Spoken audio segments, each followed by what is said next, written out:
Ambulance receives more than 2,800 calls for help.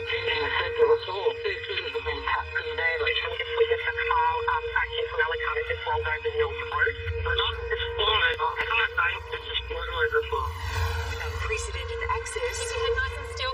We follow emergencies from the heart of the operations centre The patient's going in and out of consciousness. Home on both units. to the paramedics on the front line, fighting to save lives. We're not going to let you die, okay?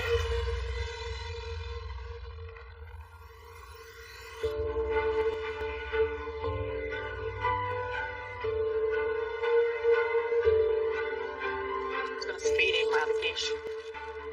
Showcation? Yeah. Low energy morning. What's that? It's a day shift, so I never sleep great enough for.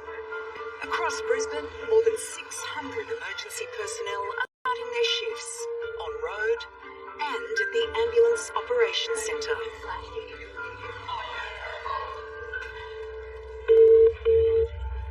Hello, my name's Mel from the Queensland Ambulance Service. Can you tell me exactly what's happened? So taking the exit has been hit by a car. The car has been hit by a youth from behind. I'll just keep that. That's fine. Okay. Patient's there. Are you with the patients now? So everyone was involved in here, yeah. How many people were involved? Officer Mel. She is a new EMD, a student EMD here. I'm a mentor. Go back to get restricted questions. Is anyone trapped? No? Was anyone thrown from the vehicle? No. Is everyone completely awake? Yep. Every year, Queensland Ambulance welcomes around 50 new dispatchers and call takers. They undergo a 7-week course before they can tackle emergencies in an operations centre. It takes a lot to feel comfortable and get comfortable with call taking. Like, people don't call 000 expecting a trainee to answer the phone.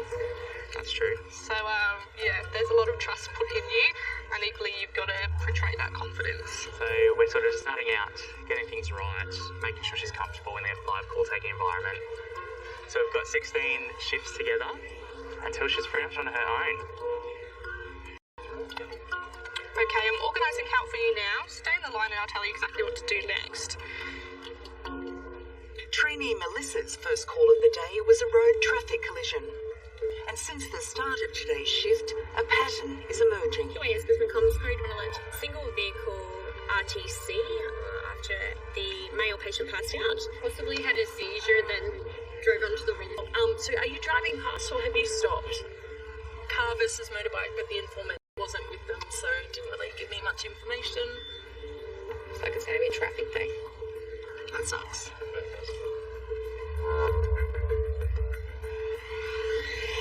Ambulance, tell me exactly what's happened. I've been hit on steps.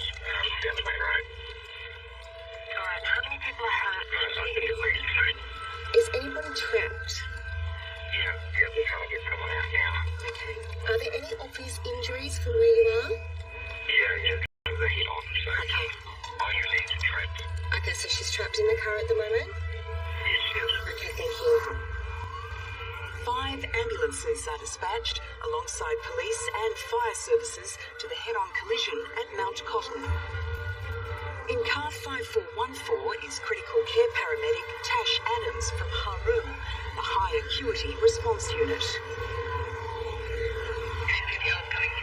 Two vehicle head on RTC.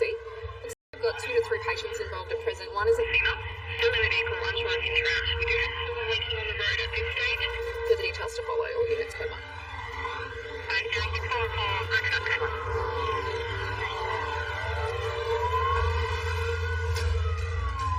When I did my first ride along with the ambulance, I was 19 years old. I was heading to something that sounded like it was big. My heart rate would hit 120 or 140, really high. But now I'm 35 years old. I'll be driving to these jobs and my heart rate won't change. My mind is ready to go to the sickest, most injured patient. The first unit arrives at the car crash and they report that one driver is relatively unharmed, but the other is injured and trapped in the vehicle.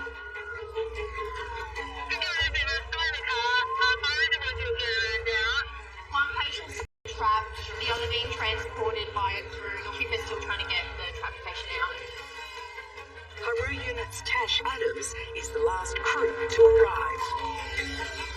Working in the Haru unit, you're always backing up really experienced crews that are able to provide that first level of life-saving care to the patients before you arrive on scene. And then we just come in and just add that very top layer of care. Add that layer on top of the paramedics, the ultimate responsibility for the care of the patient is yours once you arrive on scene.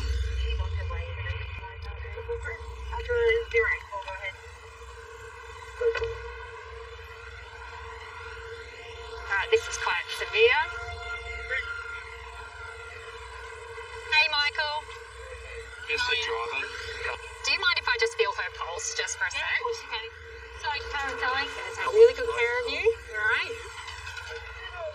Yeah, we're going to give you something really strong when we get you out of here, okay? Alright?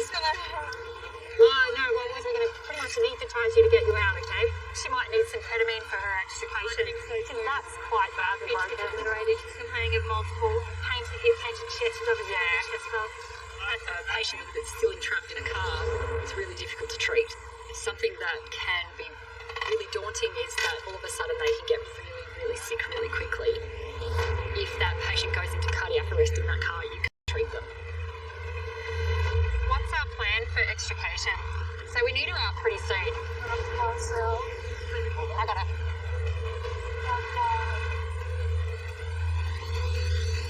Oh, that's down. We need to get her out. Yeah. We're not going to let you die, okay? We're looking after you, alright? She's just had a big drop in her blood pressure. We need to get her out.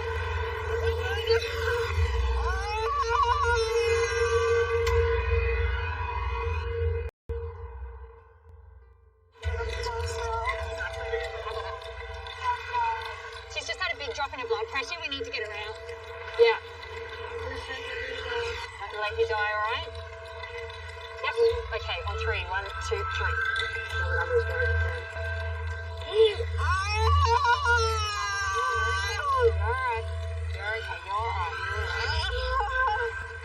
The patient was in a head-on collision. She suffered multiple fractures and her condition is rapidly deteriorating. A 51-year-old female going at 80 k's an hour head-on collision. She's got a frontal hematoma on her head, right forearm and right femur and tib fib fracture. She dropped her blood pressure from 140 to 70. She's pale and clammy. She's got a weak radial pulse. In patients that are really severely traumatically injured, the progression of their illness may be that they pass away. That's the reality of our job sometimes, is that you can't save everybody. But we will try our absolute hardest on everybody that we go to ensure that we can try and get them back and can try and get them back to their families. And when we enter into the ambulance service, it's hard to know whether or not you're going to be able to cope if you haven't experienced it before. She's shocked. You're okay. You're alright. Just doesn't seem to be breathing, Michael. So plan is to intubate. I'm going to give her a unit of blood before we RSI her. Yeah. So I think she's bleeding. So we'll get her to the car. With blood loss and patients struggling to breathe, the paramedics need to quickly... Haru, you have the ability to anaesthetize people to allow set up for any intubation that needs to be required. I'll just get this started. Okay, Sarah, going. We're in the ambulance now, okay? Alright, so when you're ready, I'm ready to move her up.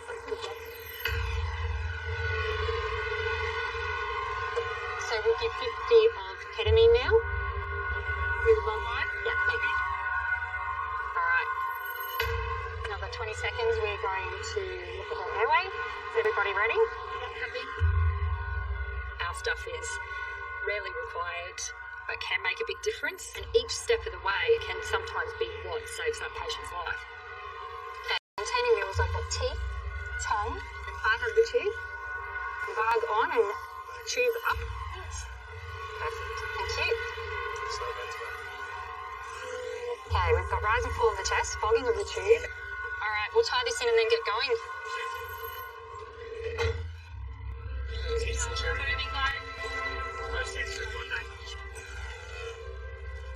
Her heart rate's 160. Her blood pressure went up to 170. I think we're actually on top of it. I think we're winning. I'm just waiting for that blood pressure to come back down. I could probably give her a milligram of Zovlan. I grew up in a healthcare household. So my father and grandfather, they ran a GP practice and they also worked in emergency medicine. And every now and then we'd stop at accidents, and I have a really specific memory of holding a towel on an old lady's head. Her car had rolled and her head was bleeding, and my dad was helping other people in the car. And I just remember the feeling that I got of being able to help, even at just such a young age. I was 8. I wasn't worried about it at all. It was just about helping people out. So she's getting some calcium as well with that blood. I'm trashing your car, I'm so sorry. Oil and blood and We are really privileged as paramedics to be able to try and make an impact on their survival. You see the improvement in someone's life when they're right on the brink of potentially not making it. When I am not at work, I'm intimidated by the weirdest things. Me putting a uniform on gives me like a coat of armour. It empowers me. I feel like I can take on anything.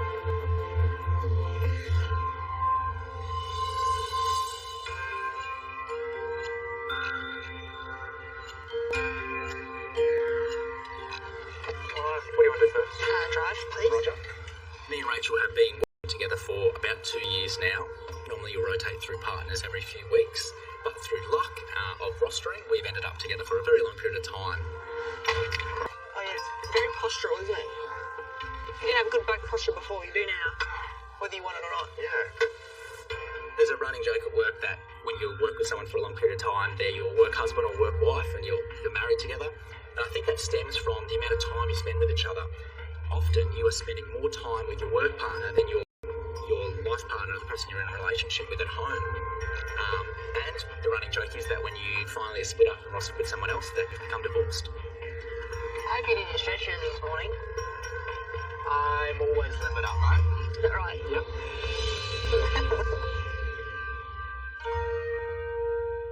Ambulance, tell me exactly what's happened. My husband is bleeding profusely from one of his eyes. Sorry, what did he do to his eye? The ceiling fan in his eye. When I got this was snake and shops, I had to go buy a diary. I'm so sorry to annoy you, but I just want someone to go over and get me that's the wine. Look, I think it's unlikely the paramedics will get you a cask of wine. Oh, because we're more of a medical service. That was a bit of a random one. You don't know what you're going to expect. You never know what you get.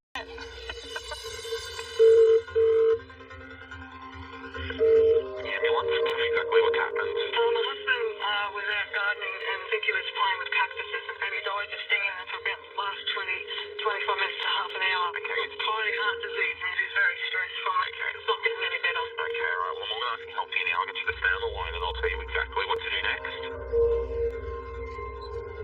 Oh, I've been to so many of these. What? Cactus eye stinging. Oh, me too. It must have been with you that I went to it. It's a one scene. Patient and stress due to situation. It's not the prickles or anything, I don't think. It's just the juices. juicy bits. Sap. The toxic sap from some cactus plants can cause burns, ulcers on the cornea, and in severe cases, even blindness. They're real juicy, so they cut in or hack it off, and that just sort of. I sustained some burns from a mango plant. In high school, I wasn't the most disciplined student, but I have gotten a lot better at that. I'm studying again now. I'm doing my Masters of Critical Care Paramedicine. And then after that, who knows where I'll be, like maybe then medicine or something. When I first started as a paramedic, I thought it was so out of my reach. At the start, it was blinding fear and nervousness. But now that I have some more experience as a paramedic, I tell myself, you've got this, be calm, be friendly when you're right, and the rest of it, the protocols, the drug calculations, you know how to do the basic stuff to get me through.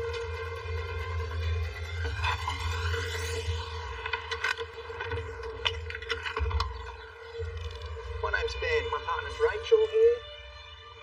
And what was your name? John. Nice to meet you, John. What's happened? Well, I went out, I was doing a bit of gardening, I come and I was sitting on the chair. I took my glasses off and give my eyes a rub, and obviously they built the samples up with the cactus that I was working. It must have got in my eyes. Okay.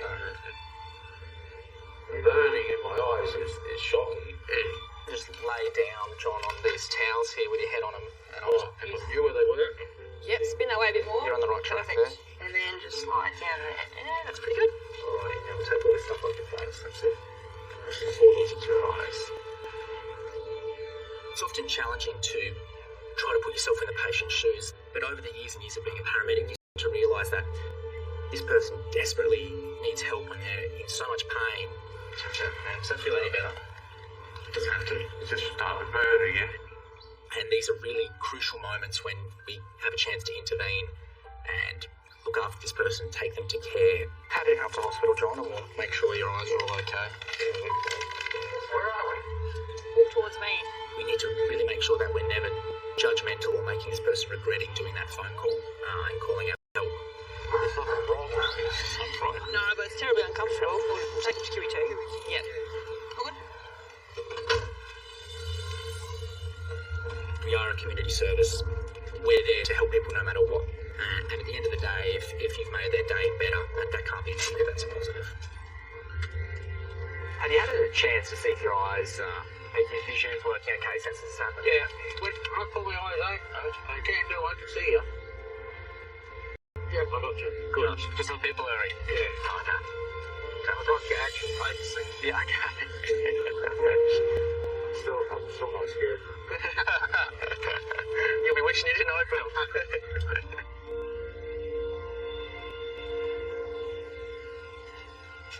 Do you want to keep these frozen vegetables, John? Do you mind if I use them? You could cook, are you? Didn't have anything for dinner. He likes cooking, but he doesn't usually use frozen vegetables that have been sitting on someone's face. I'm going to make a nice stir fry or something out of them.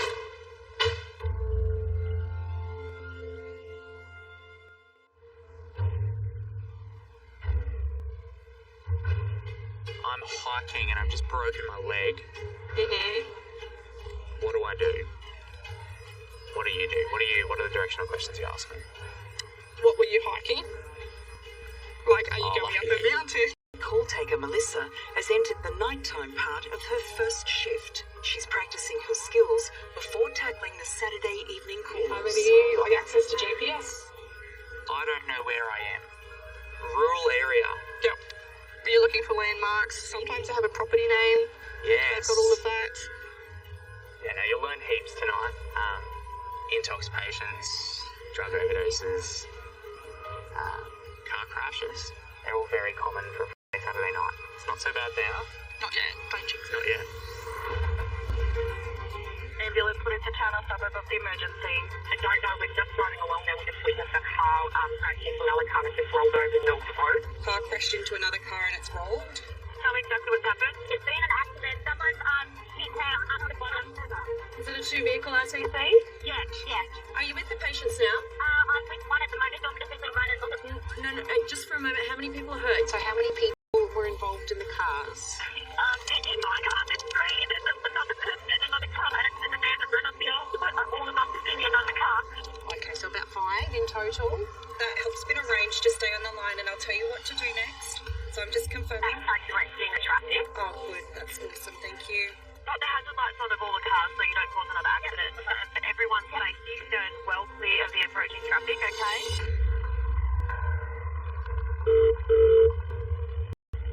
Ambulance, what's the town or suburb emergency? It's Rich Street, good morning. Tell me exactly what happened. We are on our roadway and he suddenly comes on my, just on the front of my car. Was he hit by a car? Yes, it's hit by a car. Okay. Are there any obvious injuries? Only in his head. In his head. Okay. I'm organising help for you now. Alright. The call is classified as Code 1A, the most serious 000 emergency. Is he awake? No. Is he breathing? Yes, he is breathing. That yelling in the background, what?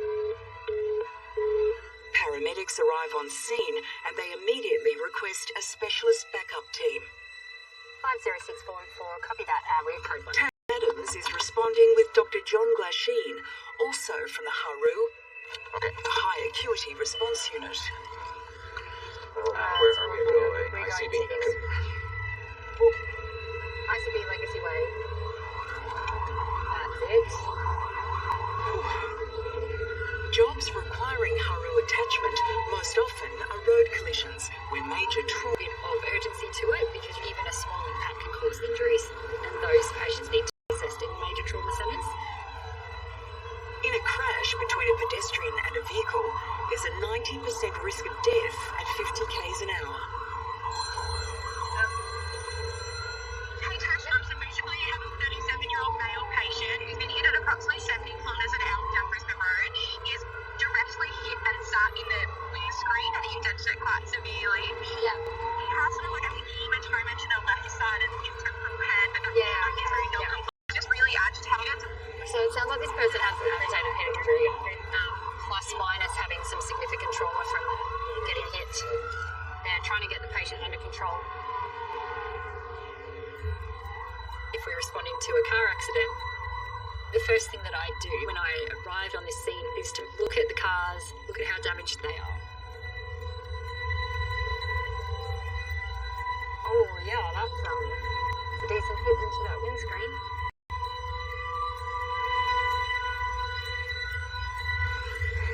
Still.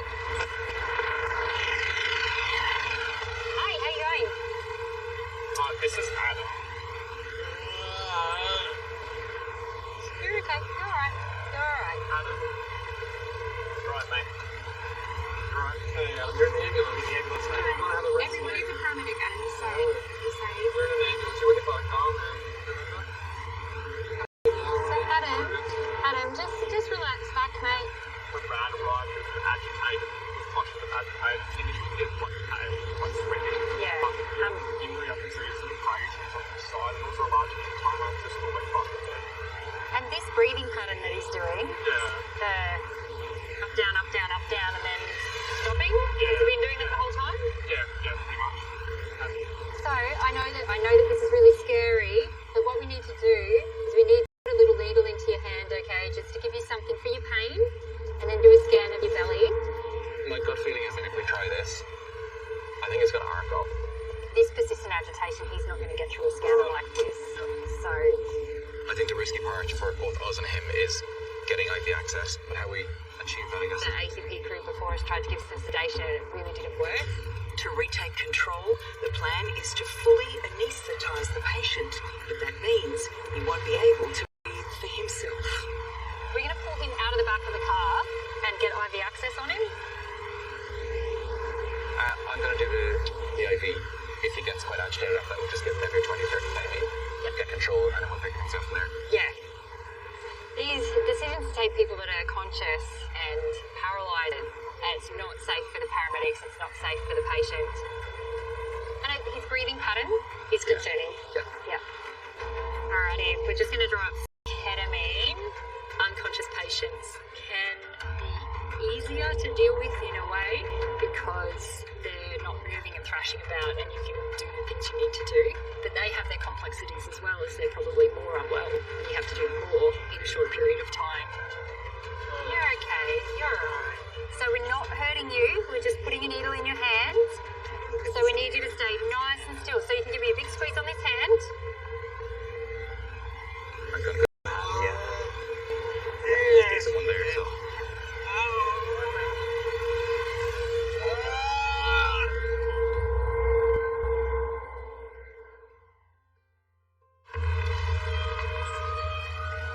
You're okay. You're alright.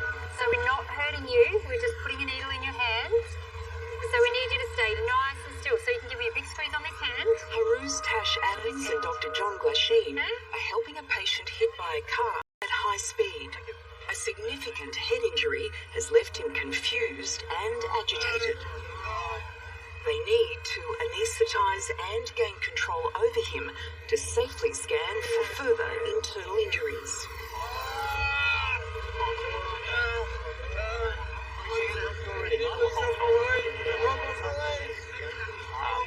Surprisingly, I have a pretty significant needle phobia, which seems amazing considering the stuff that I have to do at work. But it's very different doing it to other people. feel that gives me a little bit of a boost with people who also have that, as I can empathise. Please help. Help. Yeah. We are here, Mike. Not even 24. Just right there. Yeah, we're going to help you go to sleep, okay? Sleep in a minute. Okay?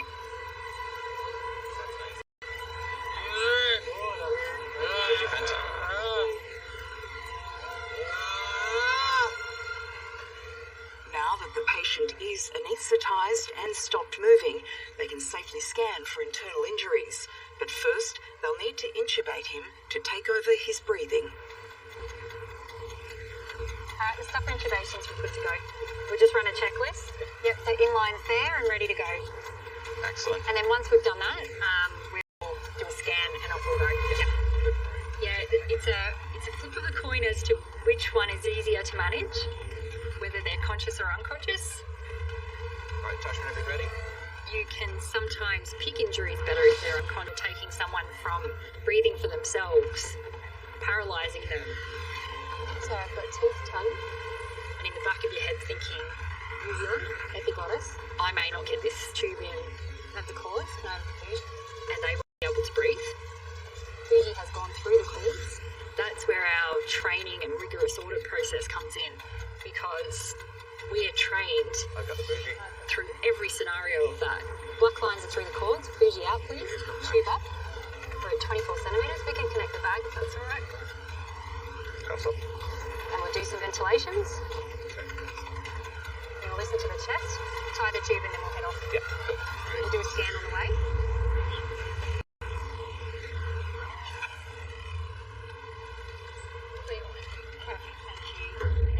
Other people may look into our role and go, I couldn't do that, that would be way too stressful, that's too much responsibility. But I feel like instead of making it me feel stressed, it actually makes me feel empowered. We're good to go when you're ready. Blood pressures are robust. Heart rate's up. Sedation-wise, we're happy. I think we're good. Alright, I'm going to scan him. Yeah. Just keep an eye on parameters just when I'm distracted, please. Yeah. In Haru, we have the ability to be able to learn more about what's going on with the patient because we have things like ultrasound that allow us to see whether or not the patient has any internal bleeding, collapsed lungs. Oh, there's a kidney. There's that. Negative of the abdomen. While the portable ultrasound shows no major internal bleeding, he still needs an urgent full assessment in hospital. So I've got a 39-year-old male, pedestrian hit by a car at, we think, between 70 and 80 kilometres per hour. He's destroyed the windscreen of the car. Subsequent to that was quite agitated, and we've had to RSI him just to get control of him. He's got an obvious frontal head injury. Thanks very much. See you soon. Bye-bye. Exceptional phone call, doctor. Oh, thank you very much. Oh, what a day. What a day indeed. I think in general, the general public treat us like we're superheroes. Definitely gonna need a shower when I get home. And in reality, we're just doing a job. We're part of the healthcare system. And sometimes it can be really awkward having the general public react the way they do to us. You'll be going to try and buy a coffee and they'll insist on buying a coffee for you. And as much as that's lovely, Thank you. I don't feel like we're heroes. I don't feel like I'm just doing the job.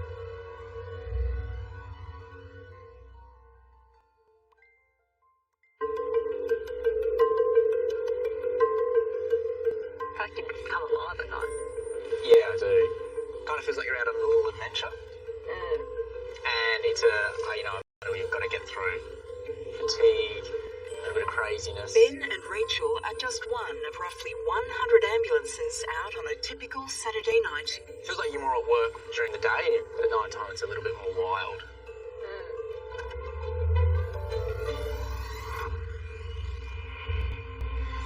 Ambulance, can you tell me exactly what's happened? Oh, just I got a party and one guy is unconscious. Open up Q6, just the first. It's fine. Okay, is he breathing? he's not responding. Okay, paramedics are nearly there. I'm just going to do a breathing test with you. I need you to say now every single time he takes a breath in, starting immediately. Yeah. Okay? Yes. And again for me. Yes. And one more. Yes. Okay. Okay, well, you've done really well. You've done really well. Are they with you now? Okay, I'll leave you with them. It's a standard Saturday night. Intox patients, assaults, a lot of assaults because of intox patients who are drug affected.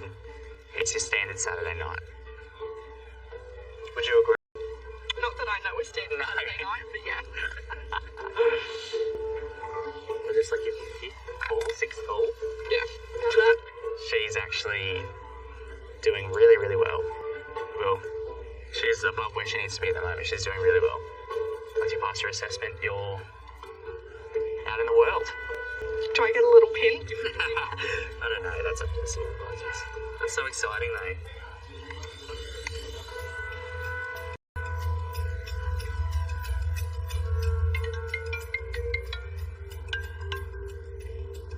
I seriously nearly passed out just then. Because it was a phone call. Yeah. Have you heard anything about your application for the CCP program yet? No. Just waiting to see if a spot comes up. It's kind of a nervous wait. It's going to be so good. Yeah, you're the best. Yeah. The hardest thing I've ever done is trying to get on the critical care paramedic program. It's exciting and terrifying. You're waiting for a phone call and that could hold you up. And every day I'll talk about it with my family and my partner waiting for the phone call. It's really taking up my whole life at the moment. Their day-to-day standard job is the job we get once a year, and you think about it so long, and they get that every single day. Yeah. I can't wait to have pressure and a challenge and be stressed Yeah. like a diamond, mate. That's it. Formed under pressure. At the moment, all appearing like a polished turd. Like one of the emoji turds. It's Yeah, not, it's a with a neat big turd, smile on but it. it's still a turd. Yeah.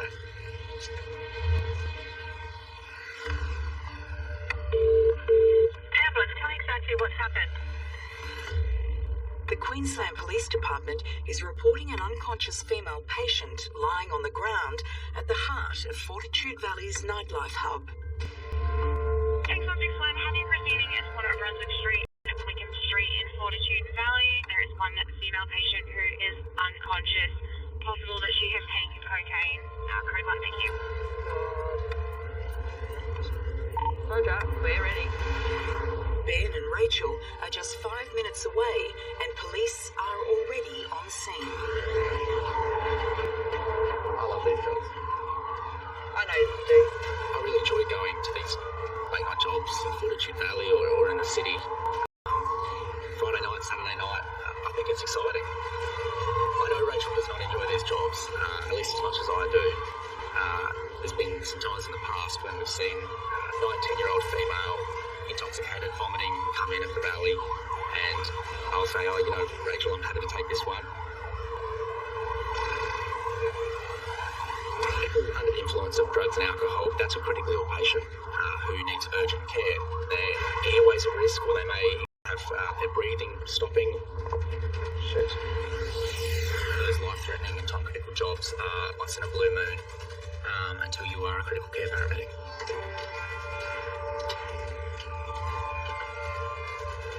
So what's happening?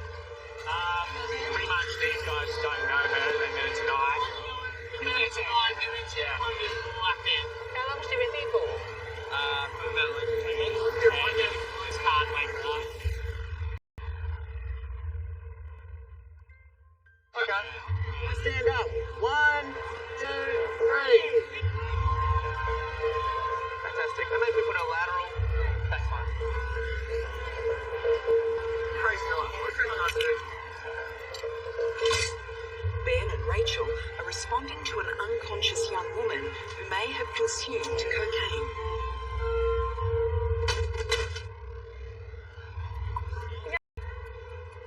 Open your eyes for me. I want to talk to you. we're going to go to the hospital so they can watch you until you're feeling better.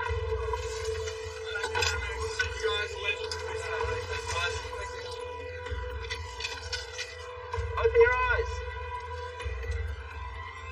Can you open your eyes for me? Open your eyes. Open your eyes.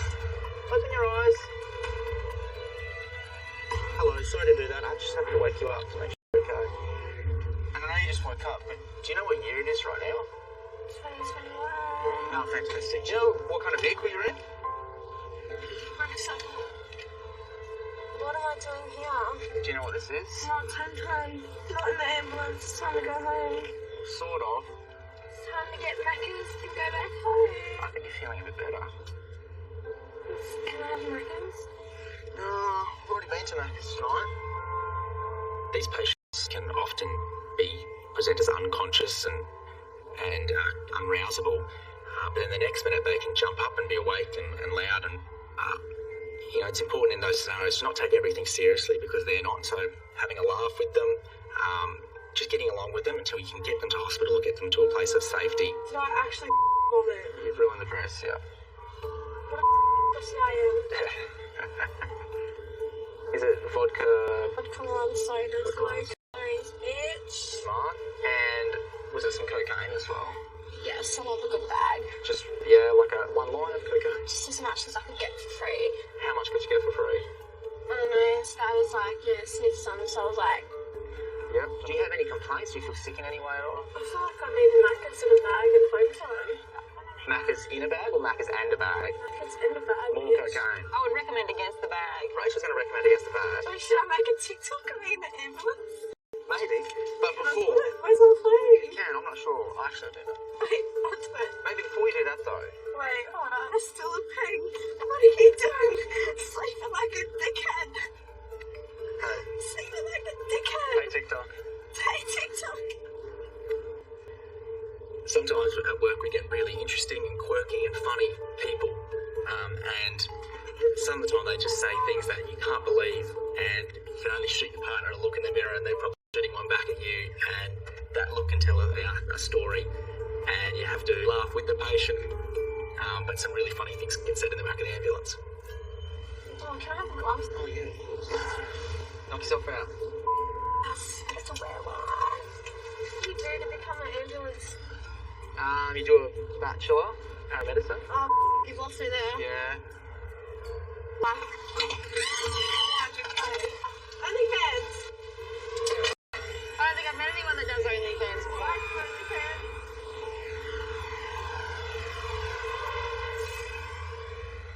Gosh, she doesn't know OnlyFans. 400k in 6 months. Has it even been around for 6 months on Yes, it OnlyFans? has. Not that And she got in there. She really went from what appeared to be an unwell patient. She was a true response to pain only. Fantastic recovery. Very fast recovery. Yeah.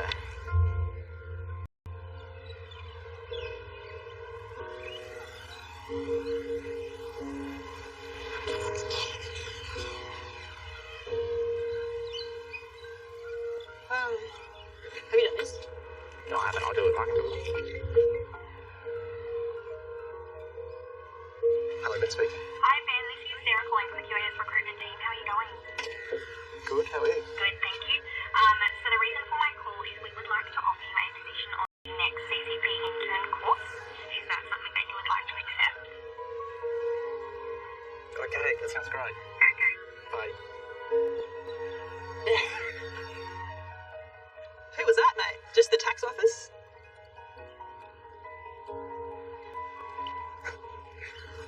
I'm guessing it's a good cry, mate. We better get out of the ambulance. G'day, Mum. Guess what call I just got? Yeah, I got the spot. Yeah, pretty happy.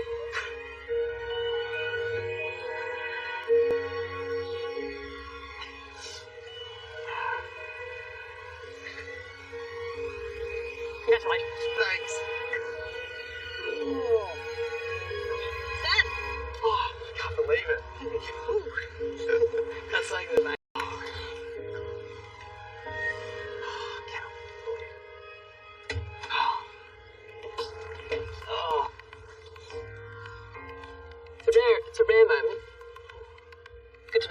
still work. Yep. It's always explosive when it happens because it's so repressed. Yes. Like toxic masculinity. I can't believe it.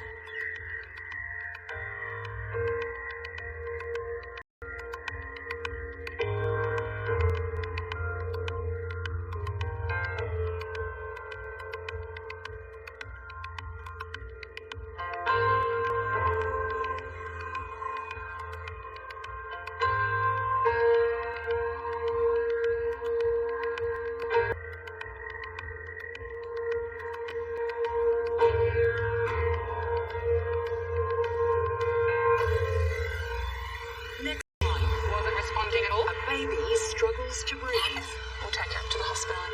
A stubborn senior How did it happen? Had a skin around the corner. and a motorcycle wipes out. Have any pain in your legs?